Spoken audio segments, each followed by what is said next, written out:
मैं बहुत जल्द आपके पास होंगी, लेकिन फिर भी बोलूं, क्या है तुम्हारी शर्त? तुम्हारी हैसियत मेरे नजदीक सिवाय किसी एक्स या वाई से ज्यादा की है नहीं। असफन मिरहा को लेकर हनीमून पे जाने के लिए जितना बेकरार और बेचैन था, उसमें रंग में भंग डालने के लिए एक बार फिर से अनाइजा आ जाएगी। अनाइजा अपनी ऐसी कहानी सुनाएगी कि एक बार फिर से मिरहा उसकी बातों में आ जाएगी, लेकिन असफन को अनाइजा की किसी भी बात पर यकीन नहीं होगा। मिरहा को अनाइजा की हालत देखकर इतना तरस आएगा कि वो असफन के साथ जाने से इनकार कर देगी और असफन को कहेगी कि वो चला जाए, क्योंकि उसका ये बिजनेस टूर है, वो बहुत जल्द उसे ज्वाइन कर लेगी, क्योंकि यहाँ पर अनाइजा को उसकी ज़रूरत है। इससे ये ना हो कि कहीं शारिक अनाइजा को मज़ीद नुकसान पहुँचाए।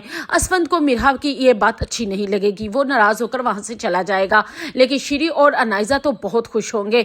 और दूसरी तरफ अनाइजा असफन से कहेगी कि अब वो उसको उस नज़र से नहीं देखता जैसे कि वो पहले तो उसकी एक नज़र की अभी दीवाना था। उस पर असफन कहेगा कि तुम्हारा मेरी ज़िंदगी में अब कोई भी अमल दखल नहीं है, क्योंकि अब मेरे दिल और ज़िंदगी के सारे रास्ते मिरहा की तरफ जाते हैं और तुम मेरे लिए सिर्फ एक्स और वाई के अलावा और कुछ भी नहीं हो।